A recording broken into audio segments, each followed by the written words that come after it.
Hello guys, welcome to Mu.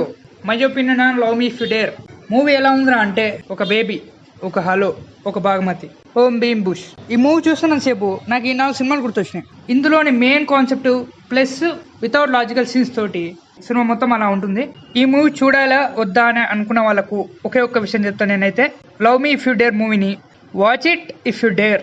ఎందుకంటే మీ mind సెట్ని బట్టి ఈ మూవీ మీకు నచ్చుద్దా నచ్చదా అని చెప్పేసి ఉంటుంది. సో ఈ మూవీ నాకు నచ్చిందా అంటే, నచ్చిందని పూర్తిగా చెప్పలేను, అలా అని నచ్చలేదని చెప్పలేను.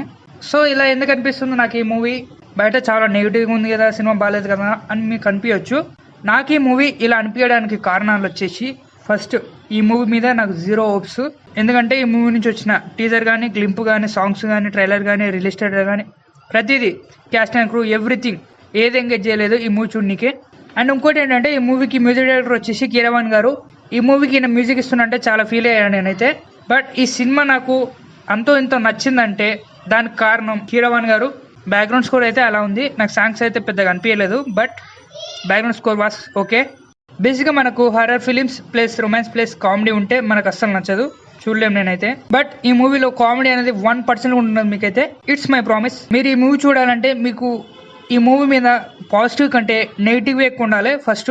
ఎందుకంటే without any hopes money waste అవుతుంది అని చెప్పేసి మీకు ఫీల్ కాకుండా మూవీకి వెళ్తే మాత్రం you will be satisfied with the movie. ఎందుకంటే మూవీ చాలా ఇల్లాజికల్ సీన్స్ తోటి మనకు 1% కూడా అర్థం కాకుండా తీసుకెళ్ళిపోతాడు. మనకు ఒకనొక చోట చిరాకు లేస్తుంది, ఇప్పుడు జరుగుతున్న స్టోరీ ఎవరిది, అసలు దయ్యం ఉందా లేదా, అసలు ఏం జరుగుతుంది, ఎక్కడికి వెళ్తుంది, ఏం అర్థం కాదు మనకైతే. ఫుల్ కన్ఫ్యూజన్ ఉంటాం మనం అయితే. అండ్ ఈ క్యారెక్టర్ ఏంటి, అండ్ ఈ క్యారెక్టర్స్ మల్టిపుల్ షేడ్స్ ఏంటి, ఈ ఇల్లాజికల్ లాజిక్స్ ఏంటి, ఈ క్యారెక్టర్ ఎందుకుంది ఇలా, వీడు బ్లాక్ ఎందుకు వేస్తాడు, వీటన్నిటికీ మన క్లారిటీ ఉండదు స్టార్టింగ్ నుంచి అయితే. బట్ కొన్నిటికైతే క్లారిటీ ఇస్తారు, బట్ అది కూడా అంత పెద్ద ఏం ఎక్కదు మనకైతే. అండ్ ఈ మూవీలో పెద్ద ట్విస్ట్ టైప్స్ ఉంటాయి కానీ కొన్ని, బట్ మెయిన్ ట్విస్ట్ వచ్చేసి ఒకటి ఉంది. అండ్ ఆ ట్విస్ట్ ఏంటో కూడా మనకు అందరికి తెలిసిందే. సో నేను కూడా రివీల్ చేయదలుచుకోలేదు, ఎవరైనా తెలియని వాళ్ళు ఉంటారు కాబట్టి. అండ్ ఇంకోటి ఏంటంటే, ఈ మూవీలో చాలా అంటే చాలా తక్కువ క్యారెక్టర్స్ ఉన్నాయి. అండ్ అందులో ఉన్న క్యారెక్టర్స్లో ఈ ఒక క్యారెక్టర్ ఉంటుంది. ఈ character is the one of the best character in this movie అని చెప్పాలి. అసలు ఈ క్యారెక్టర్ కి స్కోప్ లేదు, ఏం లేదండి. అండ్ ఇంకోటి ఏంటంటే, ఈ మూవీ రోల్ కోసం పుష్ప రోల్ ని వదిలేసుకున్నాడు అని చెప్పేసి టాక్ ఉంది. అండ్ పర్ఫార్మెన్స్ విషయానికి వస్తే మాత్రం ఎవరికి వాళ్ళు చేసిరు, పెద్దగా స్కోప్ లేదు క్యారెక్టర్స్ కి, ఏ క్యారెక్టర్ కూడా. అండ్ ఉన్న క్యారెక్టర్స్ లో నాకు బాగా అనిపించిన పర్ఫార్మెన్స్ వచ్చేసి వైష్ణవ్ గారు. అది కూడా ఈ క్యారెక్టర్ కున్న స్కోప్ సెకండ్ హాఫ్ లో ఉంటుంది. అది కూడా పర్ఫార్మెన్స్ విషయానికి వస్తే ఆ పర్ఫార్మెన్స్ లాస్ట్ లో ఉంటుంది. And it was okay performance విషయానికి వస్తే.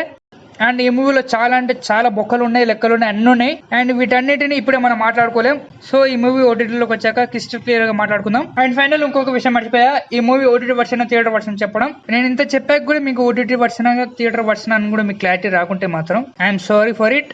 And that's it my opinion on love me if you dare. మీలో ఎవరైనా ఈ మూవీ చూస్తుంటే మూవీ ఎలా అనిపించిందో కింద కామెంట్ చేయండి. And we will meet in next video with new update. అప్పటి వరకు stay tune to Mu for all updates. Thanks for watching.